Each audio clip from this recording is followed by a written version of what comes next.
कार्तिकेय बाबा ने तारकासुर का संहार किया, तारकासुर को मारा। एक बात बहुत अच्छे से अपने अंदर उतार कर रखिएगा,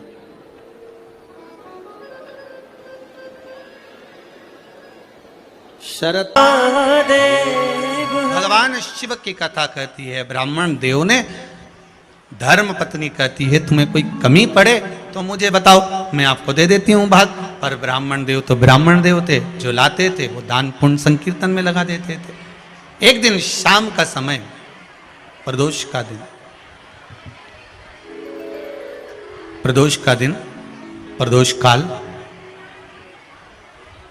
शाम का समय, भगवान देव अधिदेव महादेव माँ जगतजननी पार्वती जी के साथ में भ्रमण पर निकले। देखिए,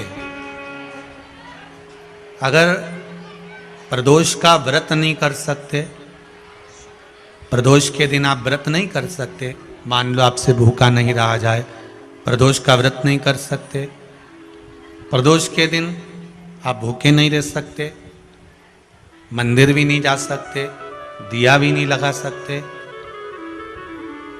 तो शिव महापुराण की कथा कहती है कि प्रदोष के दिन, प्रदोष काल में अपने ही दरवाजे के पास देवाधिदेव महादेव का स्मरण कर लक्ष्मी की वृद्धि के लिए,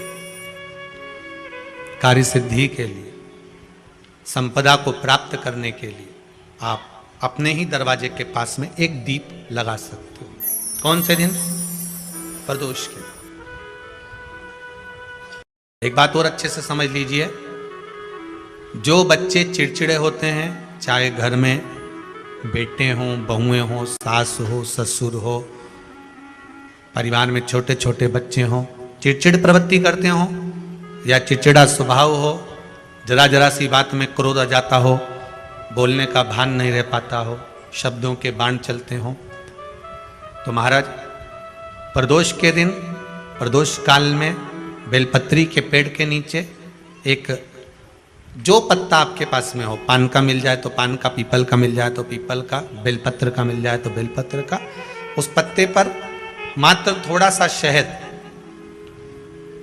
और 7 दाने चावल के रखकर घी का दिया लगा दो महाराज, और थोड़ा सा जल हाथ की अंजलि में लेकर भगवान देवाधिदेव महादेव का स्मरण कर कर कि इस बेलपत्री के वृक्ष के नीचे माता लक्ष्मी, पार्वती, सरस्वती विराजमान है। इसी बेलपत्री के पेड़ के नीचे मेरे देवाधिदेव महादेव का 12 ज्योतिर्लिंग का स्वरूप प्रकट है। उनका स्मरण कर कर जल चढ़ा दीजिए और उसका स्मरण कर लो जो चिड़चिड़ प्रवृत्ति करता हो, क्रोध करता हो, जिसको बोलने का भान नहीं होता हो, सम्मान नहीं देता हो, अपशब्द कहते हो, उनका स्मरण कर कर आप छोड़ेंगे। एकदम एक प्रदोष करेंगे, दूसरे प्रदोष तक तो आपको कोई दिक्कत ही नहीं। 2-3 प्रदोष कर कर देखिए, बाबा कृपा करें। बच्चों को पढ़ने का कह रहे हो, पढ़ने बैठो, पढ़ने बैठो, पढ़ने बैठो, पढ़ने बैठो, तो एक आध प्रयास बच्चों के लिए भी कर लिया करो कि भाई ठीक है। जैसे वैकुंठ चतुर्दशी वाला उपाय हमारे YouTube पर भी डला हुआ है, आप उसको निकाल कर सुनना।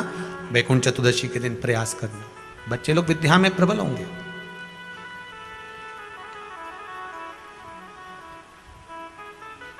शिव उपासना का जो फल है वह 1000 गुना। ब्राह्मण देवता आज मंदिर के दरवाजे पर बैठे हुए थे, मंदिर की बुआरी लगाकर बेलपत्री को उठाकर एक बोरे में, एक बारदान में, एक झोले में भर रहे थे।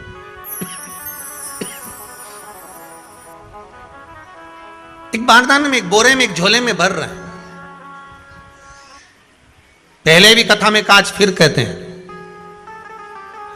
शिव मंदिर में जल बाद में चढ़ाना, शंकर के मंदिर में जाकर पंचामृत स्नान बाद में कराना, शंकर जी के मंदिर में जाकर पूजन बाद में करना।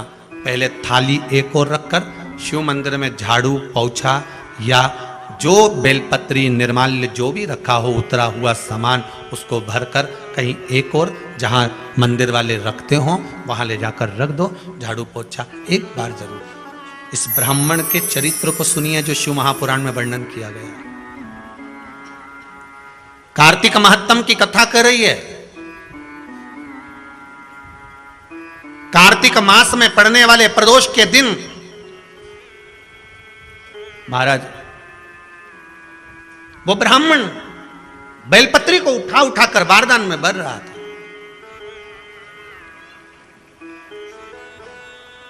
पूजन करने से पहले सबसे पहले सफाई का ध्यान रखो। और एक विश्वास रखना, आप मंदिर की सफाई नहीं कर रहे हो, फिर निवेदन करूंगा आपको। आप मंदिर की झाड़ू नहीं लगा रहे हो, आप मंदिर की सफाई नहीं कर रहे हो, आप मंदिर में पोछा नहीं लगा रहे हो। जितना हाथ आप मंदिर में फेर रहे हो सफाई के लिए, उतना आपके जीवन में जितना दुख है, जितनी तकलीफ है, जितना कष्ट है, जितनी बीमारी है, उस पर हाथ फेर रहे हो। मंदिर में नहीं फेर रहे हो। नहीं तो सारी दुनिया में जितने मंदिर हैं, सारे मंदिरों में ट्रस्टियों ने कुछ ना कुछ लगा के रखा है। स्वीपर आता है, साफ करके जाता है, ये आएगा सफाई कर जाएगा। पंडित जी होंगे तो बुआरी लगा देंगे, पंडित जी होंगे सफाई कर देंगे। उन्होंने तो पंडित जी को बोल के रखा है कि साफ कर दो, पंडित जी करते भी हैं। पर पहला फर्ज आपका है कि आप मंदिर में आए हो तो पहले आप सफाई करो। क्यों? क्योंकि हम उसका द्वार साफ रखें। आज के समय में तो एक नियम हो गया साहब कि मंदिर में जाते हो तो मंदिर के दरवाजे पर चप्पल उतार के जाते हो। नहीं तो शास्त्र रीति तो ये कहती है कि मंदिर में भगवान सामने बैठा है तो उसके सामने चप्पल भी नहीं उतारना चाहिए। तो कई लोग कहते हैं मंदिर के अंदर थोड़ी ना उतार, हम तो जीने से भी बाहर, एकदम गेट के बाहर वहां उतार, पर सामने तो है ना, सम्मुख में तो है। तुम्हारे यहां अगर 4 लोग दिवाली मिलने आते हैं ना, तो तुमने चप्पल रखने का भी स्टैंड बनाकर रखा है। साइड में उतारिए, दहली पर मत उतार देना, थोड़ा साइड में उतारो। सामने से सब आते जाते रहते हैं, सामने उतारो। सम्मुख में क्यों उतार रहे हो?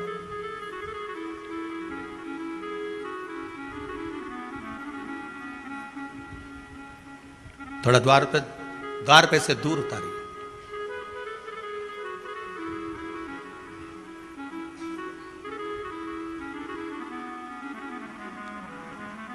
अभी तो कुबेरेश्वर धाम में काम चल रहा है। आप लोग जो दान दे रहे हो, आपके दिए हुए दान से निर्माण चल रहा है। अभी तो आप पहनकर जूता चप्पल भी अंदर आ जाते हो। भले दूसरे मंदिरों में चप्पल पहनकर हमने देखा है, आधिकाधिक मंदिरों में, ब्रजभूमि पर भी बहुत मंदिरों में लोग अंदर जूता पहनकर चले जाते हैं। पर जब तक बाबा नहीं बैठा तब तक तो आप पहन कर आ रहे हो। जिस दिन बाबा कुबेरेश्वर धाम में आकर बैठ गया, उसके बाद वो दोनों गेट पर चप्पल बाहर ही रहेगी। आओ आप, कंकर से शंकर जब शरीर से लगेगा तब सुख भोगोगे, आनंद भोगोगे, सुख की प्राप्ति। अपने द्वार पर भी कितना सुंदर लिखा है भविष्य पुराण के अंतर्गत, और विष्णु पुराण में भृगु बाबा का चरण का चिन्ह भगवान विष्णु की छाती पर रहा। भगवान विष्णु की छाती पर भृगु बाबा के चरण का चिन्ह रहा।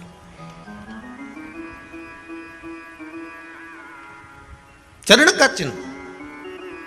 अब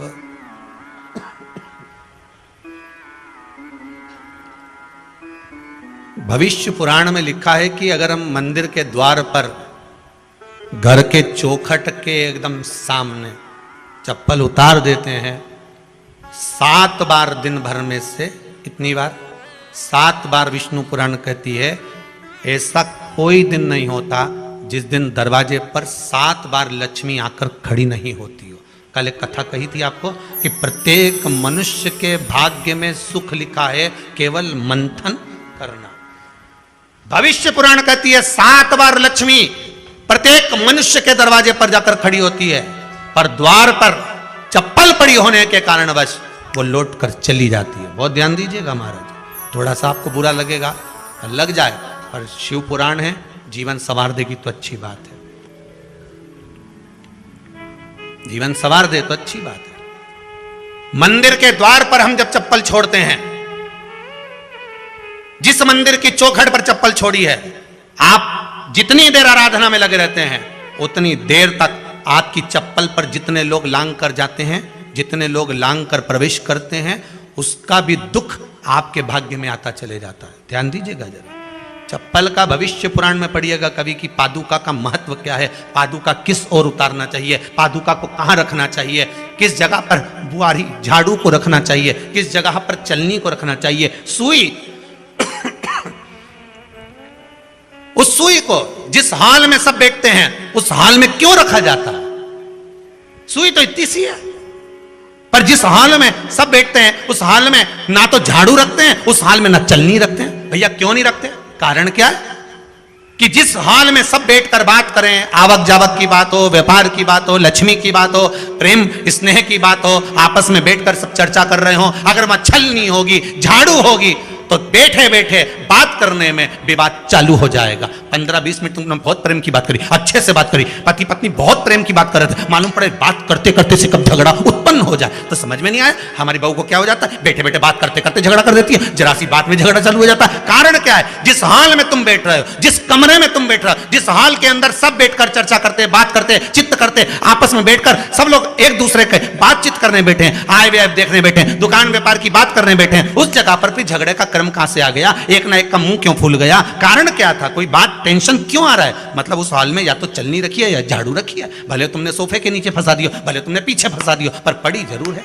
रखी जरूर है, कहीं ना कहीं पड़ी होगी।